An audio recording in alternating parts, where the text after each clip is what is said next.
Il-proposta hija li t-taxxa fuq transazzjonijiet finanzjarji tibda topera mill-2014 u mistennija tiġbor ma' 57 biljun euro ta' kull sena.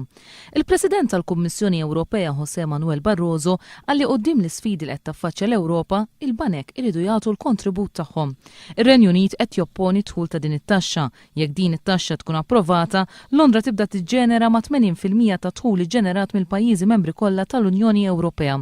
L-argument tal-Ingilterra japplika wkoll għal Malta, kif jispjega l-ekonomista John White.